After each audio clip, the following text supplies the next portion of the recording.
Snoopy Fishing with Woodstock Sculpture Tutorial by HotPinkZebraPaper.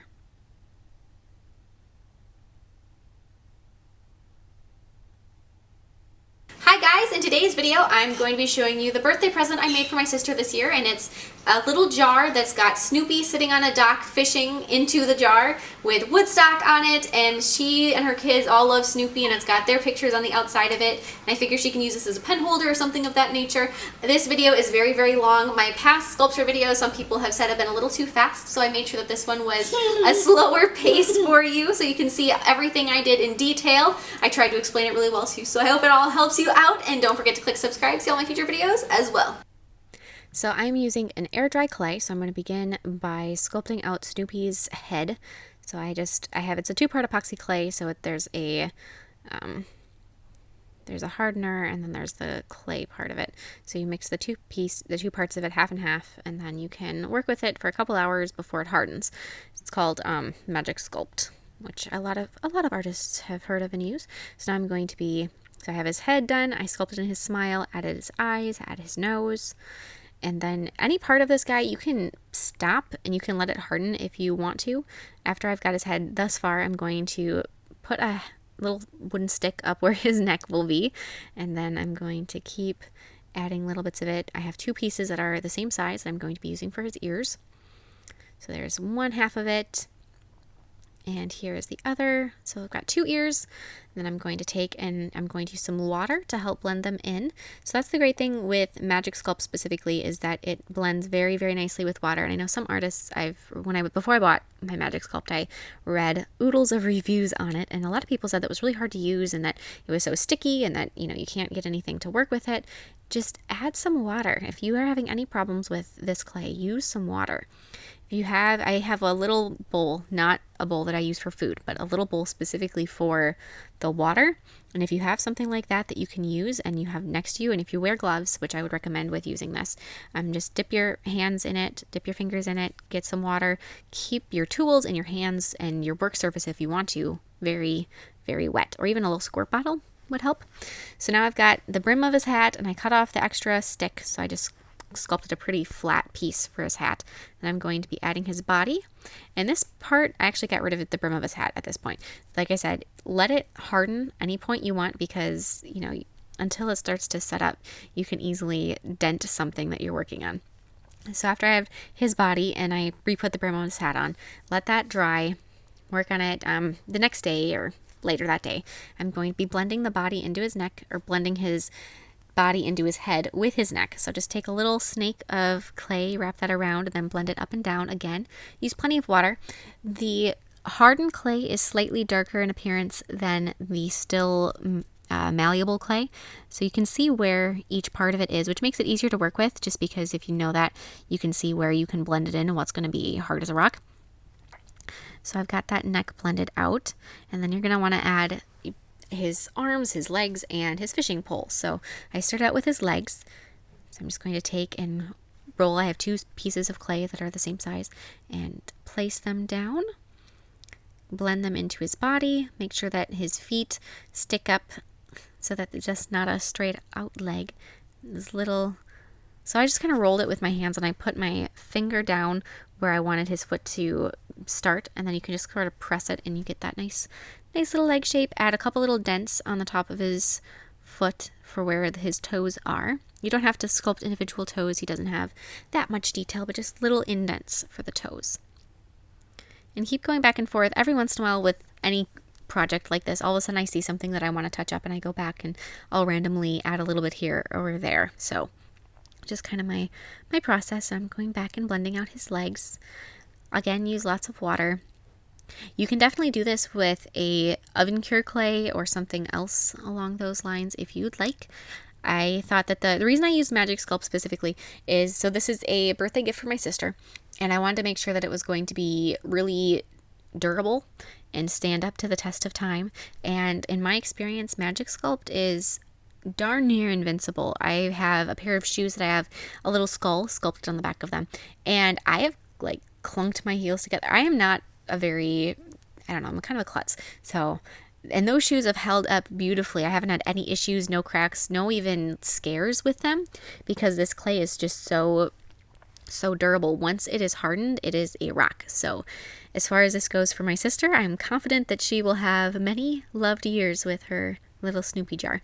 So I had the top of his hat, and then I'm going to take a piece of wire and I'm going to cover it with the Magic Sculpt. And the texture of this clay makes this a little bit tricky, so just kind of pull on it, roll it, get it as stretched out as you can, and try to keep it as smooth as you can. I know if I were to be using a polymer clay, which is the other kind of clay that I frequently use, you just put a bead in the middle and then roll it and go right down the wire and it'd be done in a second. Whereas this one, you have to really kind of mess around with it for a little while, but it does work. It does get there.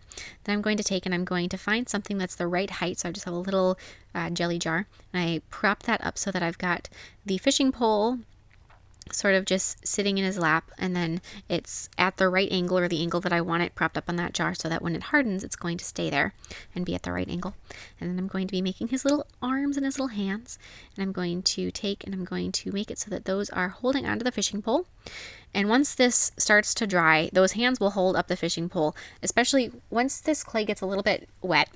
It has a film on it, kind of a slime on it per se, and that makes it almost like a thin glue. So if you want two pieces to stick together, if you get them wet and you hold them together just a little bit, that slime that forms acts very well as an adhesive and keeps them together. So now I'm going to be making the dock that he's going to be sitting on. So I have a hunk of this Magic Sculpt, and I'm going to be forming it into a rough rectangle, kind of smoothing it out. I set it on top of a piece of wax paper. Wax paper is a great thing to have on top of your work surface when you're using this clay, because it keeps everything really clean, as well as the fact that you can peel the finished pieces off of it and it's not going to leave any residue or rip or anything like that. So then I'm going to take a pick tool, and I'm going to carve in the little shapes of the dock boards. So just take and fill those in, push them in from the side so it's got a really nice texture to it. Then I took, and with that same thing, I added all kinds of I sort of poked the edges of the dock boards to create sort of a rough wood texture to it, and just kind of work on forming your dock boards. And then I just take and dampen them again with water, and I'm going to carve in the wood grain. This is one of my favorite things to do. I love painting wood grain. I love carving wood grain. I think that it's just such a very freeing thing to do, because there's no right and wrong with it. You just have to create your little lines. It's very similar to zebra print, which I also love, in case anybody wouldn't have guessed that from my YouTube channel. But add, like I said, those little dots on the end of the dock boards. I know it's really hard to see in the video because you're not at the right angle, but just sort of poke it in to create a cut end texture. And then I'm going to take and I'm going to roll out a snake of the clay, and I'm going to cut it into 4 equal pieces, or as close to equal pieces as you can get. It's one of those things that's not a huge deal if it's a little bit off, but just cut it into 4 pieces and then roll those into nice little cylinders. They should be close to a cylindrical shape as they are, but finish them off if you need to, and place those on the 4 ends of, or the 4 corners of your dock, to create the little logs that go into the water.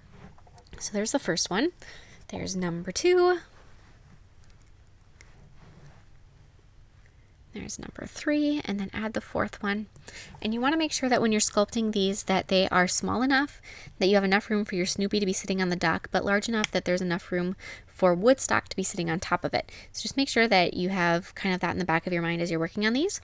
Create sort of a little swirly effect on the top of them, and then create sort of a wood texture on the sides of them. So the swirly top is to look like it's got the rings of the tree trunk, the little tree rings in there, and then the top, or the sides, is to be bark. So just keep that in mind. And you don't have to overdo the texture. You can do, if you are somebody that's more comfortable working with paint instead of working with the clay, you can do more of the texture with paint later. You can paint in the wood grain or any of that stuff if you like. Then I'm going to take my little pick tool and create the little screw holes on the dock boards where you can see them. And now I'm going to, so I left my dock board to the side to set up, and I'm going to be sculpting my cute little Woodstock. So I started out with his body and his head. He is really small, so you can keep him fairly simplistic if you'd like, if you don't want to try to mess around with too many details on such a small little guy.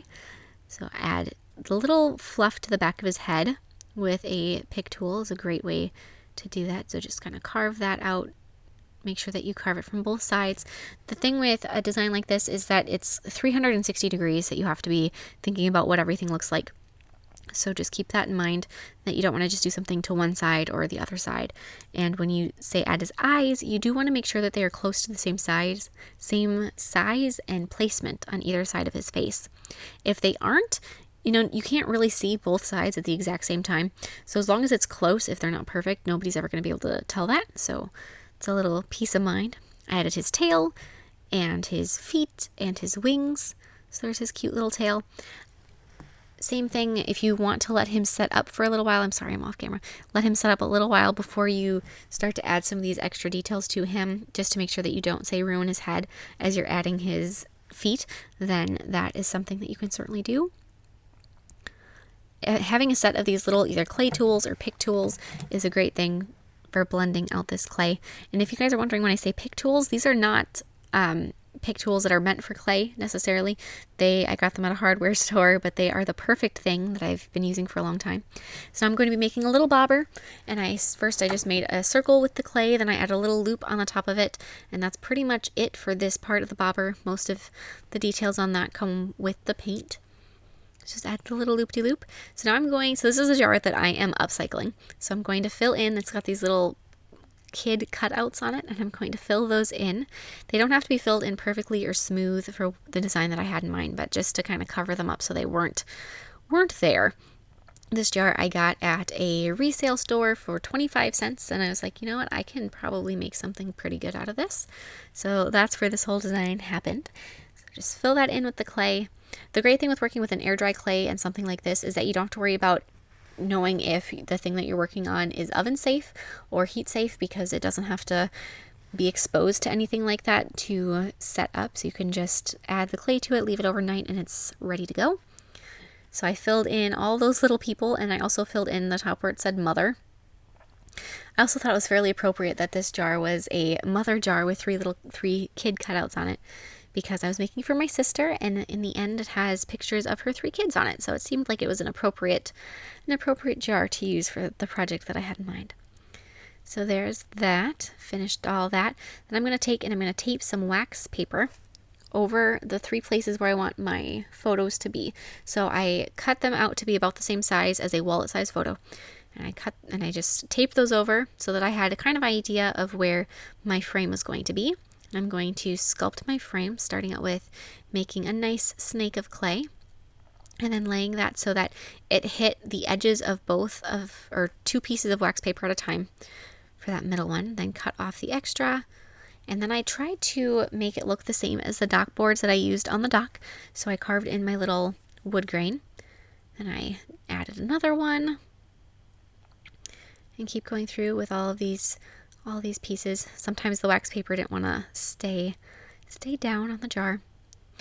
That tape that I used was not the greatest. So there's the next dock board or frame piece.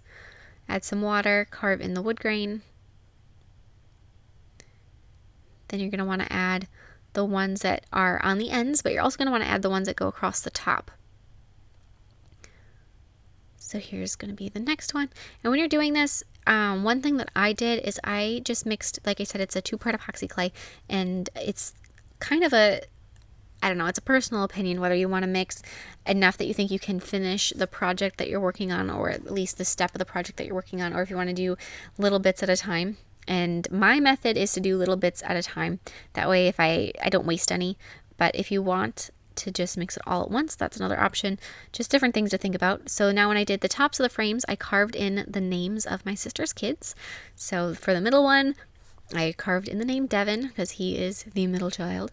And then far to the right, I carved in the name Tanner. And far to the left, I carved in the name Cody. So here's Tanner.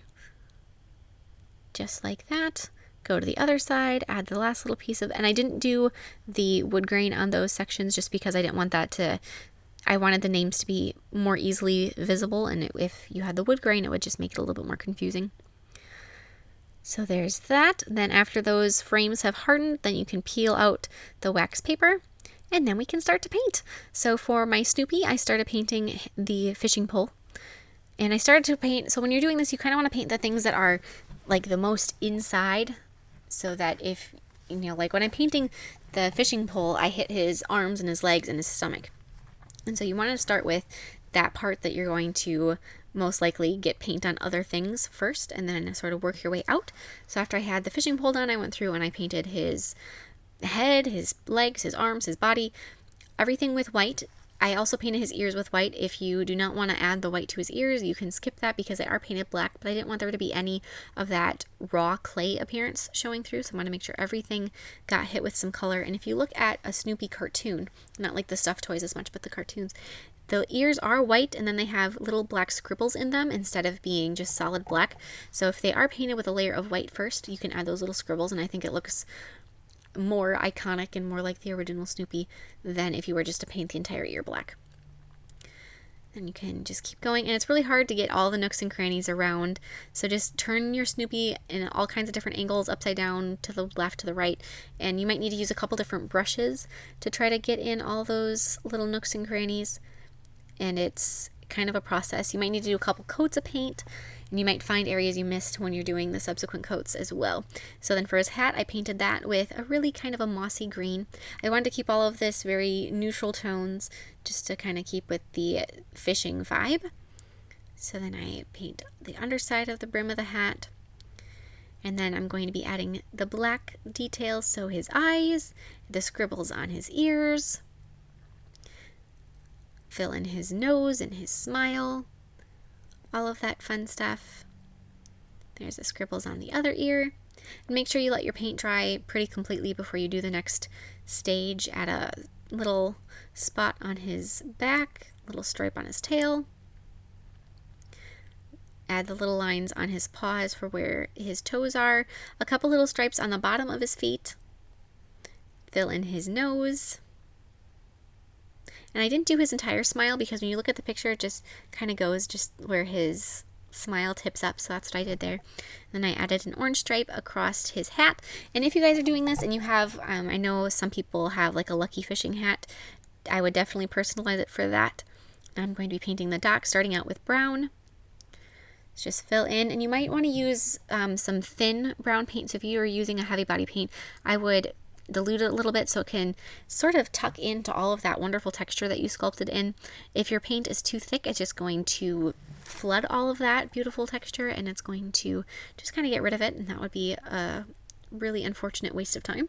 And I'm going to be painting those logs as well with that first coat of brown, just like so. And then after you have that, I'm going to take a lighter shade of brown, or actually no, it's a cream more, it's not really brown.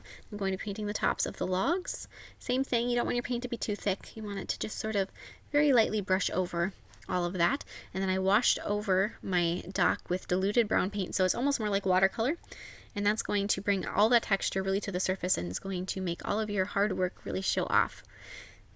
Now I'm going to be painting Woodstock with bright yellow. This, the clay, the Magic Sculpt clay, has a really nice texture that it seems to grab acrylic paint and make it so that the paint, it's got a really nice matte surface for the paint to adhere to. Then I'm going to be adding my black details to Woodstock, little bits of his hair, his eyes, smile, separate his legs from each other, a little line under the wings to really make those show off. Fill in the little screws with black. Add some texture here and there, some black lines anywhere you see fit. Separate the dock boards. Then I'm going to be gluing Snoopy to the dock with, it's called liquid nails. It's a really, really heavy, really powerful glue. After he's glued down, I'm going to glaze the entire Snoopy, dock, Woodstock, whole thing with some clay glaze that's got a satin finish on it. Go over Woodstock as well. Kind of fill in any place you can. That's going to make it so that if something were to happen to get on your little sculpture here, that'll be easily wiped off. It's a really lightweight clay glaze, sculpture glaze. You can also use something like a clear enamel spray paint also would work, but you might want to do a little test. I know that certain types of things that I've done, some clear finishes that I've used have made them really sticky, maybe not at first, but after a while. So before you were to glaze an entire project like this, I would make sure that there wasn't any adverse reactions to a different product that wasn't specifically made for this. I'm going to be painting my little bobber, so I started out with white on the top half, and then I painted the bottom half of it red.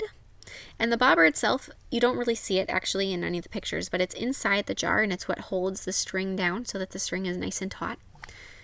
So if you wanted to just glue the string to the bottom of the jar, you could also do that. I painted the very little top loop of the bobber with that, and then I'm going to be glazing it. I use a little pin to hold it so that I wouldn't get any glaze on my fingers. String a piece of thread through the loop of the bobber and tie that off. And then you can cut off the little extra tail end of it, put some super glue on it to prevent it from unraveling. And now for my actual jar, I'm going to be painting it with a coat of black multi-surface acrylic paint. So the rest of the acrylic paint I was using was just your regular old run-of-the-mill craft paint. And that works really well. Like I said, the clay texture adheres to the paint very, very nicely. So you don't have to worry about it chipping off or anything. But on your jar, this is more of a shiny surface, I would recommend using a multi-surface paint. And this is one that's going to be rated indoor, outdoor, glass safe. It can go in the dishwasher. Something like that that's really a hardy paint is going to be your best bet. So then just cover the entire thing inside, outside, except for the frames with that black multi-surface paint. It should only take one coat, but it might take two depending on what brand you're using and all those nice little variables that come into play, what the surface of your jar feels like. But then fill in the inside as well with that. I didn't want any of this girly pink left on there. My sister's not really a girly pink type of person, so I decided that I should just cover up all of that entirely. If you wanted to, I decided I didn't want to make it this complicated, but if you wanted to, it would be really cute to put a couple pieces of seaweed coming up on the inside of the jar and maybe a couple little fish painted in there. My jar was fairly small, so it would have been very difficult to get my hands in there to paint that, but if you're making a bigger version of this, that would be adorable. Just fill in that entire thing, do a blackout on it, and after that's dry, I'm going to be painting the frame of my jar, or the frames on my jar, with the same process as I used for the dock boards. So start out with the brown paint, same thing, nice thin layer, press it in, make sure that it hits all of those little names as well. And if you're looking inside my frames and you see there's a couple places where I didn't get the paint on there, that's because I didn't get the paint in there, and that's fine. Once you add the pictures, nobody's going to be able to see that. And the way that I added the photos, they aren't interchangeable, which I think is fine for this particular project, but depending on how you were doing them, you might want to do a little bit of engineering and make it so that it's a photo frame that they could be interchangeable. But I figured the pictures I had were the cutest ones I could find of my sister's kids fishing, so I didn't think she'd probably want to switch them out, so I figured I'd just glue them down. And then if there's a little bit of paint missing, she'll never know. Unless she watches this video, of course. Then I washed over the frames with that diluted lighter brown color. Just like that. Make sure that that picks up all of that really beautiful texture. Then you're going to want to fill in the little screws with black and then glaze over the frame. You don't have to worry about glazing the rest of the jar. That's just fine as it is. I glued the dock to my jar with some more of that liquid nails. This glue, once it starts setting up, which doesn't take too long, but it's a hardy, yeah, it's not going to break. It's a great glue. I use that same glue to glue my little bobber to the bottom of the inside of the jar. And after that's glued down, then I took and I grabbed the thread from the bobber and I tied that off around the end of the fishing pole. After that's tied down, secure it with a little bit of super glue, cut off the extra string, and then you're going to want to glue your pictures in. So first just take and trim the pictures so that they fit. So my frames ended up being a little bit smaller than the little wallet size pictures I had, but that was fine because there was plenty of space to still see their beautiful smiling faces and their fish. And then I took a little toothpick and I spread some of that liquid nails glue all within the inside of the frame, top, bottom, sides, middle, and then press the photo in. Try to tuck the edges of the frame or the edges of the photo underneath the frame, and that is it. My sister and my sister's kids all have loved Snoopy currently or at one point in their lives, and they all have loved to fish. So I thought this was the perfect little birthday present for her. And she did love it. Her birthday was actually about a month ago, so sometimes my videos are a little behind. But I had so much fun making this for her. I hope you guys love it as much as I do and as she does. And if you have any questions or you want to see more of my art, check me out on Facebook or Instagram. I'd love to share more of it with you, and I'll see you in my next video. Bye!